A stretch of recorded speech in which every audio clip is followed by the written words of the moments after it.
And that's why you should always order the Spatzel. What's going on, everybody? This is the Cover Band Confidential Podcast, the podcast for cover band musicians and band leaders to learn how to rock more and suck less. In Atlanta, Georgia, I'm Adam Johnson. In Greensboro, North Carolina, I'm Dan Ray. So, Dan, last night, we didn't record when we normally did because I went to go see Nate Bargatze with my wife and our neighbors and some friends. Super cool. And we went to a place called Das Biergarten. And I got the Spatzel. And if you don't know what Spatzel is, it's like German mac and cheese. Yeah. And it's delicious. So you should, if there's Spatzel on the menu, Get you should get it. Yeah, for sure. How was Nate? He was fantastic. Yeah. So this is the first time I've ever been to a comedy show in an arena because it was at State Farm Arena where the Atlanta Hawks played. And he had 3 openers, but his direct support, it's fantastic, is his dad. Huh. Because his dad is a magician. He's been a magician for decades. Wow. So yeah, his dad came up and did his bit. He was funny and he was a good magician and got really like choked up, like thanking us for supporting his son. Like it was this really sweet experience. Then Nate Bargatze came out and just crushed. That's great. It was a blast. That's great.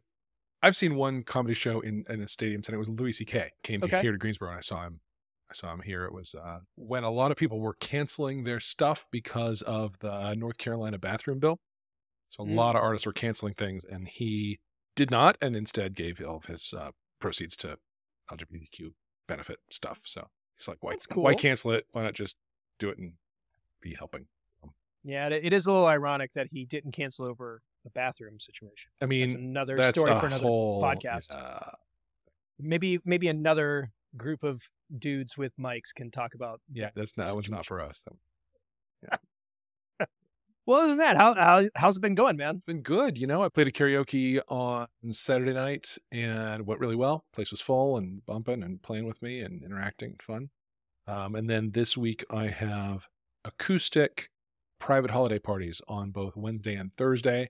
I was offered one Friday, and when I looked at sort of my life, the work-life balance of 3 in a row just didn't work for me. We have some folks coming over Saturday, and I just couldn't deal with being booked. So for the first time in a really long time, I declined a booking. Saying no is a powerful thing. Always remember that you can. So an opportunity does not mean you have to say yes. But yeah, it's going to be fun. It's the first one is an interior design firm that I did the trivia for a couple of years ago. And so I'll be doing them again. So that's fun. At a venue that I really want the band in at. So I'm excited to get in there for the first time and meet people. And then the second one is, it was a referral from somebody on Adam Daffron from Savvy. Adam Daffron from Savvy, who referred his former employer, who I guess their entertainment fell out. They were in a scramble, and I would support them. So that'll be Thursday. So it's pretty wild that a guy from Montana was able to get you a gig in North Carolina. That's what we all, it's pretty wild. The Booker woman and I agreed that was crazy, but yeah, here we are. Sweet. So that's my upcoming week. In our world, all of those last minute folks that dropped out when I started quoting, which is kind of what I expected. You know, we had decided that if you're going to make last minute decisions, you're going to pay last minute prices. Yeah. So a lot of that stuff did not materialize, which is fine. Yep. And we've got our corporate event this coming Friday. We've got rehearsal on Wednesday. And this one has been just kind of weird and mercurial. And it's in a non-ideal venue with a very indecisive client for a total of, I think, 30 people. Huh. And so the idea is we're going to go through the things that they requested, and then I'm going to start calling audibles, stuff that maybe hasn't been played before, stuff that is in the book. We need to be light on our feet for this event. And so I just want to make sure that we can jump in and do whatever needs to get done in order for the event to go smoothly. So awesome. That's the objective. Very cool. And some other developments going on, not quite ready to talk through them because we're kind of sorting through some details, but lots of exciting things on the horizon that I am interested to see pan out. Yeah, I got a sneak preview of that before we hit record. It's exciting stuff. Other housekeeping stuff, I feel like if you're like a diehard, because we dropped this Thursday night, if you get this Thursday night, by the time this airs, the giveaway for the Rockstock Bright Switch will probably be almost ending. The sign ends midnight Friday. So if you get this and you haven't heard my very urgent reminder from this week to enter the contest, you'll have a little bit of time on Friday to get your name in before the sign up closes. Yep. So go ahead and do that. Yep. Link will be in the show notes. 100%. And I think that's it. Prepping for the NAMM trip. Got some AV stuff to get. And man, now would be a great time for you to sign up for the Patreon because I've got a couple of things I need to pick up, including an airplane ticket. So Right. just something to consider. Last minute gift idea for me. I'd be enjoying the Patreon. Anyway, let's go to reviews.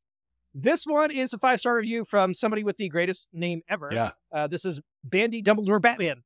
Bandy. It says, Dumbledore if you're in a Bat. band, yes, so many different references in one name. It says, if you're in a band, this is a must listen.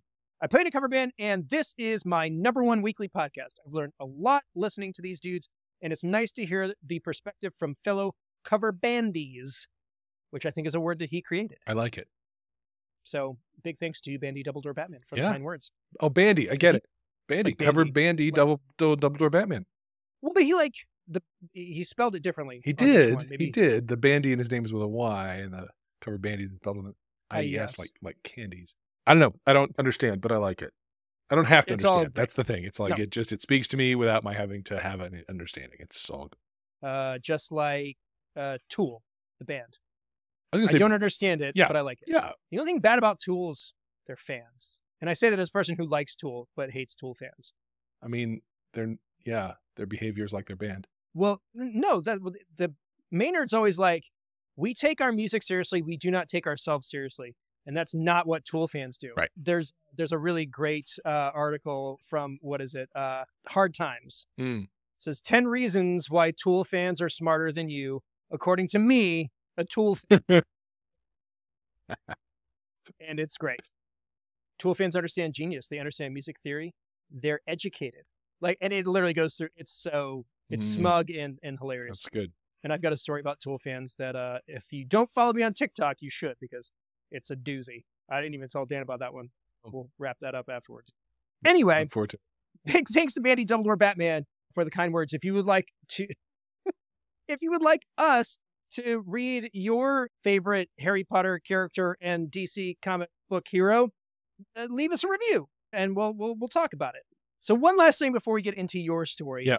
About a year ago, we did an entire episode about my wife's corporate Christmas party and the band that they hired and how it was just an exercise in all the things you are not supposed to do if you are playing these kinds of gigs.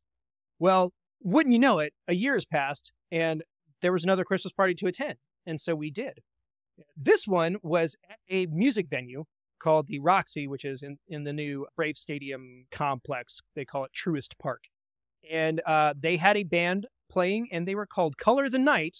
I believe they are booked through East Coast Entertainment, which if you are familiar with that agency, they're basically it's a big conglomerate full of all of these bands that are kind of interchangeable, but have their own kind of unique stuff. And it was very much the opposite experience. It was a band that knew exactly what to do and how to do it. And man, we got out there on the dance floor. Amber was dancing like in ways that I knew she would regret in the aftermath. In the light of day. Yes. And I definitely was cutting some rugs. Excellent. And doing things that I also probably should not have been doing. Yeah. It was great cardio though. There's nothing like doing cardio in a velour jacket. Yeah. But there we were. It enhances the whole 100%. aroma. Yeah. And band was great. So if you ever you're going to like a festival or some sort of municipal event and Color the Nights there, you should go check them out. Yeah. Because they were great. Awesome. All right. So Dan says that he's got a story to regale us with. I'm just going to let you get to it, man. Well, look. What happened? Here's the thing. So, Adam, you ever get yes, frazzled? No. Like under the gun? Like I'm a person who famously does well under pressure. Right. Very go with the flow. Very just chill. Low key. Just lay back. Yeah. Chill, lay back. Here's the thing. That's I me. tend to be. So when frazzle comes out of me, it's really notable. Saturday, I had the trivia gig that I talked about.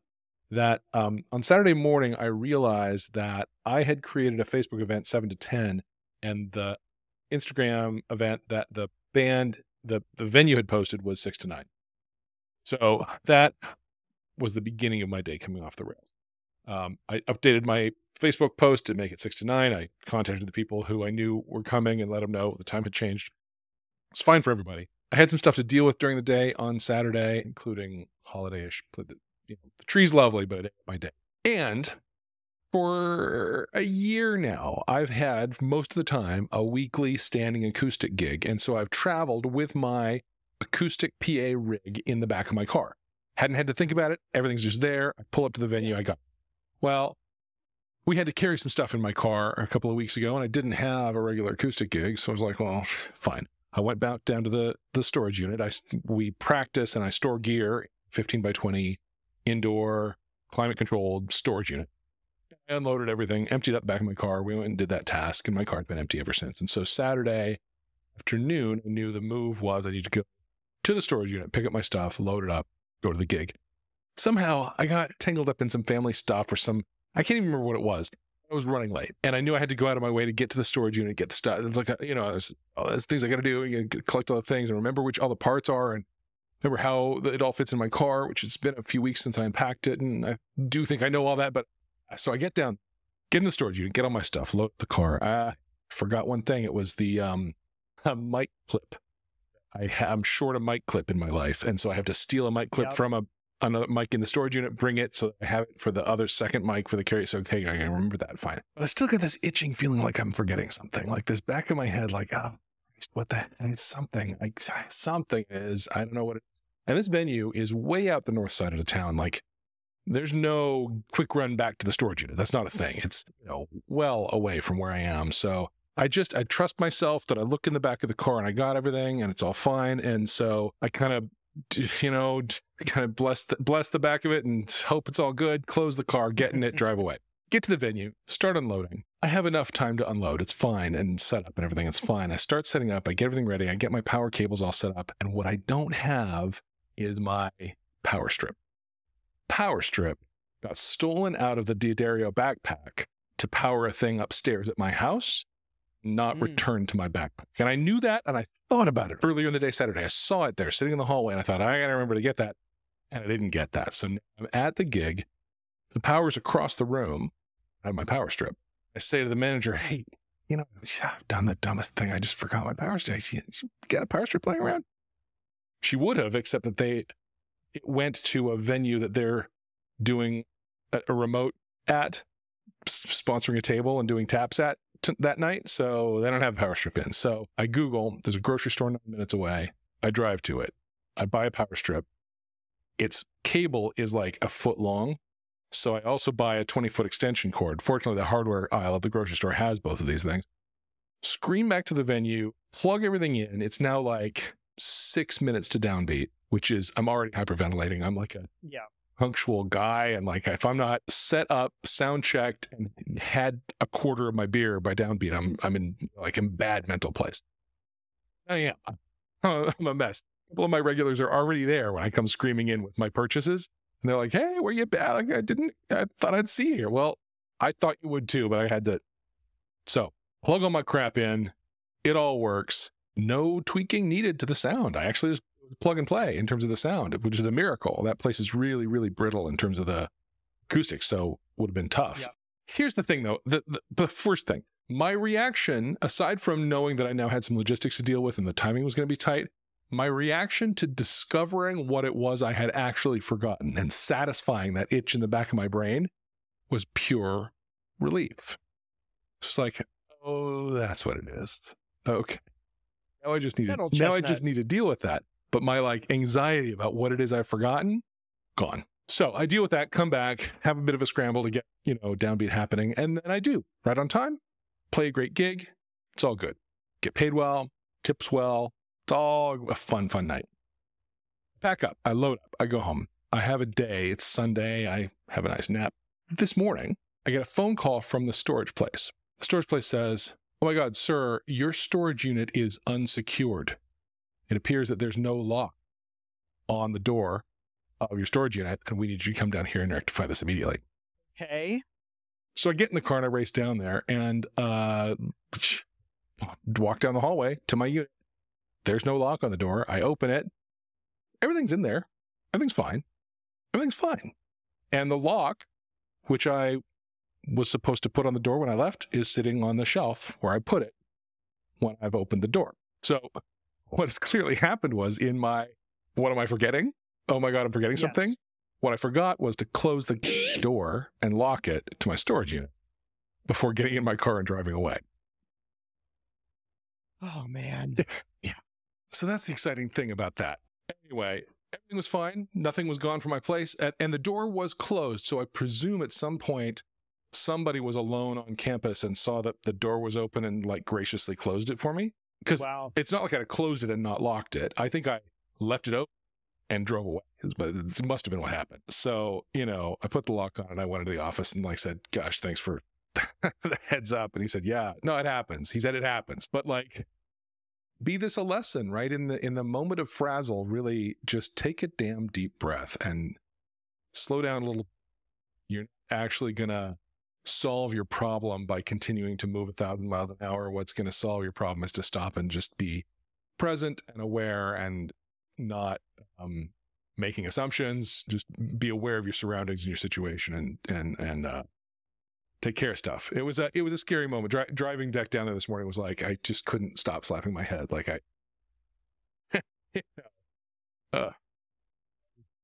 Things can go so many different ways. And in your flusteredness, you made a mistake. I mean, everybody makes them. Sure. To me, the takeaway is the universe kind of took care of you in that 100%. The kindness of strangers 100% prevented this from allowed this to be a teachable moment and not a catastrophic. Yeah, a zero consequence. I mean, all the way down, I was enumerating what I have on my Music Pro insurance, and I was thinking about all of that. But the reality is the place is secure at the gate. You have to have a code to get in. You have to have a code to get into the building. So only people who are kind of authorized anyway are inside, even though they're not obviously authorized to be in my. So, yes, the fact that the consequences were limited only to embarrassment is the good news of it. Yeah. The second you said that spot not being secure, just my blood ran cold. I know. Oh, yeah, man. Mine too. We've all been there. And I guess what I have been blessed with is a very detail-focused spouse who typically accompanies me on these things. So I've typically run through all of the scenarios multiple times, and then I'm asked about it before, we get in the car to head anywhere. But it is interesting. That's another thing that you don't realize is when you're starting from scratch, having all the things that you need to perform is a very daunting process. Yeah. Remember I made that one gig where it was we're going to pay you $800 to come play acoustic right now. Mm-hmm. And just the process of gathering things. And of course, my stupid ADHD brain requires me to make multiple piles of things. That's how I organize it in my mind. And so I'm just literally moving a microphone cable from one part of the room to another part of the room before I put it in the car. I wish I should have set up a camera and just been hey, this is what my stupid brain does. What my brain puts me through. Yeah. Well, speaking of, I've been paranoid about leaving that door unlocked the whole time I've been there. There have been times I've been driving toward the gate to get out of complex and thought I don't actually remember locking it, and turn around, go back in, look. And I always have, every time. I wish that I'd had that thought this time in handy. I didn't. I was already late, already thinking about, got to get out there. My brain was so far out into the future and not where I was. It was it's ridiculous. Well, all's well that ends well, sure. I guess. Yeah. And it's, a teachable moment for me, and hopefully those of you listening, can laugh at me, feel free. And also maybe, in those times when you see yourself in a scramble, maybe just remember my blunder and take a breath. Yeah, I'm sure as soon as your blood pressure kind of dropped to a more normal level, you're this is content. Yeah, 100%. And again, our brains. For sure. We subject ourselves. Yeah. This must be content. This is content. I'm gonna tell one on myself on the pod this week because look at what a jerk I've been. Wow. Yeah. Good stuff. Well, thank you for sharing. We appreciate your openness and willingness to be vulnerable Always. for the sake of our community. Always. We all definitely appreciate it. Yep. You know, interestingly, here's one other just thing I'd add that adds to stuff I was dealing with on the way there. The lock that they gave me when I first rented the place was a key lock, and I have a key on my keychain in my pocket. But my drummer now keeps a kit there. My bassist keeps a wireless rig there. And so what I did was I went out and bought a combination lock. Right. So that we can all get into it if we need to. And kind of getting the combination is like a rite of passage in the, we made it a thing. Yeah. Not that I thought any of them had come in and made that mistake. I was pretty clear how it must have happened was me. But part of what I was dealing with was like, it's not just my equipment in there. Like if I open that door, it's bare walls. I owe Charlie a drum kit. And I was going through some stuff in the car. It was bad. Yeah, it was bad. Yeah. And of course, your imagination Oh, can write stories that reality couldn't ever totally. Live up to. Totally. There's been in my town and probably a lot of towns, a whole rash of car break-ins where there's like large valuable things that are untouched because that's not what somebody breaking into cars is interested in. They want like loose cash or something, like small valuables like in pocket. So, it'd be the same kind of thing. Somebody randomly stumbling across a room with several tens of thousands of dollars of music equipment in it. Like, are they going to stick that in their pocket? Not really. That's probably not really going to happen. It would take a bit of effort to, to empty that place out. Yeah. I'm sure it would be hard to ignore. Right. Well, if this hits home with you, try to find a way to calm yourself down. Yeah. Find a way to center yourself. Use some sort of, we use the Calm app here, and they got guided meditations. They've got all kinds of stuff. There's actually one called like SOS, where it's like, you're in the middle of a panic attack, so listen to this thing right now. Yeah. It works in a pinch. Actually, I heard a really interesting thing that if you're having a panic attack, you should get one of those atomic warheads and eat it. Yeah. Because the change of state forces your brain to like slow down or stop spiraling or whatever. Yeah. Or a lemon head or something. Yeah. But change your state. Change your state. Eat a spicy wing or something. Yeah. Gulp some tobacco. Ooh, Tabasco. do not do that. Don't gulp tobacco. Yeah, no, you will throw up. Yeah. I went to college once. Learned that the hard way. Yeah. All right. I think we've done it. I think we nailed it. Yeah. Another flawless episode. There you go. I mean, you guys may actually hear a full episode that has not had to be recut or edited down too much. We'll see. But yeah, we're about to find out. Yeah. But that's what we do. We suffer for you guys. That's right. This is our penance for the audience, is to suffer and to struggle for the content mind gods or whatever. I don't know what I'm saying, man. Eggplant. It's been screw the whole thing. No. Cut it all out. No. I love all of this. Keeping it. All. You guys are great, and you deserve to hear. This is, if you want to know what the Patreon bonus episodes sound like, it's a lot of this. Yeah. The masks slipping and realness. That's what you get. Yeah. For the affordable price of whatever it is you want to pay. Anyway, let's go and wrap it. I think we've done all the things we need to do. Agreed. If you'd like to support the show, you can do any of the things that Mike's about to tell you. Don't forget to enter the contest because it closes at midnight on Friday. And that's it. In Atlanta, Georgia, I'm Adam Johnson. In Greensboro, North Carolina, I'm Dan. You have been listening to the Cover Band Confidential podcast for the week of December 15th, I believe. Yes, 2023.